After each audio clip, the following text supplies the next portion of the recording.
উপকূল থেকে 9 nautical mile দূরে রয়েছে ইরানের দ্বিতীয় যুদ্ধজাহাজ। জল্পনার আবহে নতুন দাবি শ্রীলঙ্কার। ইরানি যুদ্ধজাহাজ শ্রীলঙ্কার জলসীমায় মেরামত চলছে তেহরানের সহায়তায়। IRIS বুশেহারের অবস্থান নিয়ে কলম্বোতে উত্তেজনা, সরিয়ে নেওয়ার ঘোষণা। মার্কিন হামলার পর ইরানের তৃতীয় রণতরী কোচি বন্দরে, ভারতীয় নৌঘাঁটিতে মানবিক সহযোগিতা। ইরান আমেরিকা ইসরায়েল সংঘাত, ভারত মহাসাগরে নৌ নিরাপত্তা নিয়ে জল্পনা তুঙ্গে। শ্রীলঙ্কার উপকূল থেকে 9 নটিক্যাল মাইল দূরে ইরানি যুদ্ধজাহাজ মেরামতের কাজ চলছে। হঠাৎ শ্রীলঙ্কার আশ্রয় নেওয়া ইরানি রণতরী, আন্তর্জাতিক নজরদারি বাড়ল। IRIS লাভানের অবস্থান অজানা, ভারতীয় নৌঘাঁটিতে রাখা হয়েছে মানবিক কারণে। দেখুন, ভারত মহাসাগর ঘিরে নতুন কূটনৈতিক ও সামরিক জল্পনা তৈরি হয়েছে ইরানের একাধিক যুদ্ধজাহাজকে কেন্দ্র করে। গত শুক্রবার 6 মার্চ প্রকাশিত কয়েকটি আন্তর্জাতিক প্রতিবেদনে দাবি করা হয়, ইরানের নৌবাহিনীর যুদ্ধজাহাজ আইরিস বুশেহার শ্রীলঙ্কার একটি বন্দরে আশ্রয় নিয়েছে, তবে সেই দাবি আংশিকভাবে খণ্ডন করেছে কলম্বো। মঙ্গলবার শ্রীলঙ্কা সরকার জানায়, ইরানের একটি যুদ্ধজাহাজ তাদের জলসীমার মধ্যে থাকলেও সেটি সরাসরি কোনো বন্দরে নোঙর করেনি। শ্রীলঙ্কার উপকূল থেকে প্রায় 9 নটিক্যাল মাইল দূরে সমুদ্রে অবস্থান করছে জাহাজটি।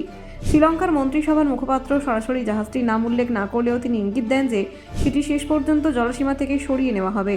এর আগে 7 মার্চ শ্রীলঙ্কা সরকার জানিয়েছিল, জাহাজটির অন্তত 15 জন ক্রু সদস্য, যাদের মধ্যে কর্মকর্তা এবং নাবিকও রয়েছেন, বর্তমানে শ্রীলঙ্কার একটি নৌঘাঁটিতে অবস্থান করেছেন। জানা গেছে, আইরিশ বুশেহারের যান্ত্রিক ত্রুটি দেখা দিয়েছে। সেই ত্রুটি মেরামতের জন্য ইরানের নৌ ইঞ্জিনিয়ারদের পাশাপাশি শ্রীলঙ্কার নৌসেনাও সহায়তা করেছে। তবে মেরামতের কাজ ঠিক শ্রীলঙ্কার জলসীমার ভেতরে হচ্ছে কিনা সে বিষয়ে স্পষ্ট করে কিছুই জানায়নি কলম্বো। এই ঘটনাকে ঘিরে পরিস্থিতি আরও সংবেদনশীল হয়ে উঠেছে। সম্প্রতি ভারত মহাসাগরে ঘটে যাওয়া একটি বড় সামরিক ঘটনার কারণে গত 4 মার্চ ভোরে ভারত মহাসাগরের বুকে ইরানের আরেকটি যুদ্ধজাহাজ আইরিশ ডেনার ওপর হামলা চালানো হয়। শ্রীলঙ্কার দক্ষিণ উপকূল থেকে প্রায় 40 নটিক্যাল মাইল দূরে একটি মার্কিন ডুবোজাহাজ টর্পেডো নিক্ষেপ করে জাহাজটিকে সম্পূর্ণভাবে ধ্বংস করে দেয় বলে খবর। উল্লেখযোগ্য বিষয়, আইরিশ ডেনা তখন নিরস্ত্র অবস্থায় ভারতীয় নৌবাহিনীর আমন্ত্রণে একটি যৌথ মহড়ায় অংশ নিতে যাচ্ছিল। মহড়াটি হওয়ার কথা ছিল ভারতের বিশাখাপত্তনম পোর্টে। এই হামলার ঘটনায় এখনো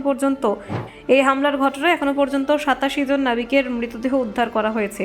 জীবিত উদ্ধার করা গেছে 32 জনকে, তবে এখনও প্রায় 60 জন ক্রু সদস্যের খোঁজ পাওয়া যায়নি। আশঙ্কা করা হচ্ছে তারাও সম্ভবত প্রাণ হারিয়েছেন। উদ্ধার হওয়া 32 জনকে শ্রীলঙ্কার দক্ষিণাঞ্চলের বন্দর শহর গাল্লের একটি হাসপাতালে ভর্তি করে চিকিৎসা দেওয়া হচ্ছে। এদিকে ভারত মহাসাগরে উপস্থিত ইরানের তৃতীয় যুদ্ধজাহাজ আইরিশ লাভান এর অবস্থান নিয়েও নতুন করে জল্পনা তৈরি হয়েছে। সংবাদ সংস্থা প্রেস ট্রাস্ট অফ ইন্ডিয়া সহ একাধিক আন্তর্জাতিক সংবাদ মাধ্যমের দাবি, জাহাজটি বর্তমানে ভারতের কোচি বন্দরে অবস্থান করছে।